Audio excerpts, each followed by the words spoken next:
Mwanangu Smith, unajua maisha sasa hivi yamekuwa tough sana. Tofauti na mara kwanza. Mwanzo unapoanza kujitafuta kila kitu kinatiki.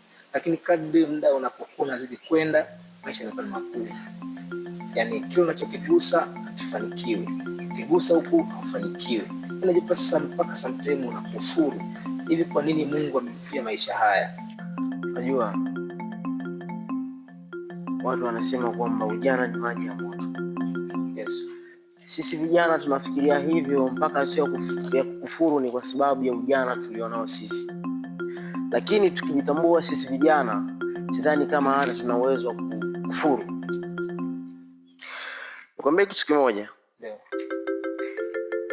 Kila siku ukikaa, ukiwaza, ukijitambua ni nini la kufanya wewe kijana, uwezo ukafikia hatua ya kufuru, ndugu yangu. Smith, kwa unamaanisha hatupambani mpaka tunaamua kuwaza mawazo? Hapana. Wapo vijana ambao wanajituma na wanapambana sana, lakini wanakatishwa tamaa na nyuma na mazingira na namna wanavyoishi kutokana na ule upambanaji wao. Kuna wapo ambao wanapambana lakini hawafikii kusudi lao. Ila nikwambie kitu kimoja, sisi vijana tunachotakiwa ni kwamba tuweke malengo. Hayo malengo tukishayaweka ndio utaelewa na uwezo ukarudi nyuma kama, kwa sababu ushajitambua una lipi la kufanya, una kusudi lipi. Kwa hiyo ukiweka malengo, sidhani kama una uwezo wa kurudi nyuma au kukaa kuanza kumkufuru Mungu kwa sababu ya maisha tunayopitia. Situation za maisha na changamoto ujana usituchanganye, ndugu yangu. Ni kama umenifariji sana kwenye moyo wangu. Yaani umeongea point ambayo mimi itanifanya nisivunjike moyo kwa sasa. Hebu tuongee. Sawa, tunatembea. Mungu mwambie kitu kizuri.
Niko nafanya nini hapa? Niko nacheza. Unacheza oni jua kali? Naona. Niko nyumbani. Haya.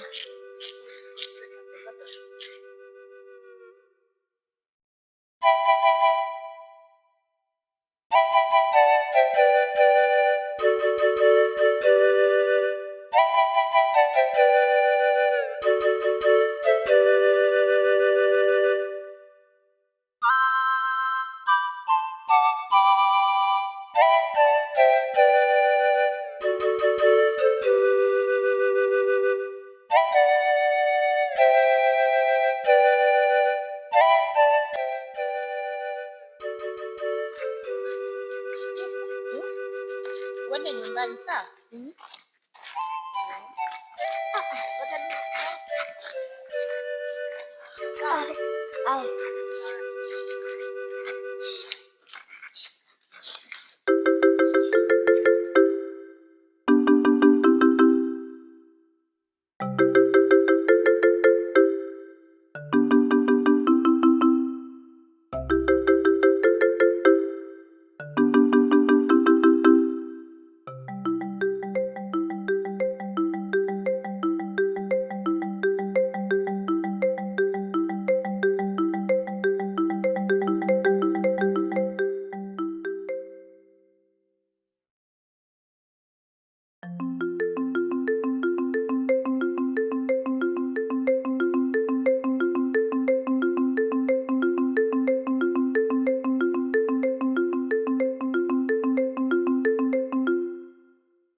Dada.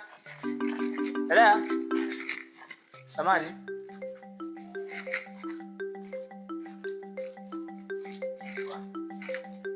Vipi? Safi mama. Uko good? Freshi. Unatokea wapi? Nimetokea shule. Oh, wow. Mm. Unaelekea wapi? Naelekea nyumbani. Hasa. Eh. Unaje tustay kidogo sisi na wewe hapa. Pige story. Kama hivi ndo tumepiga.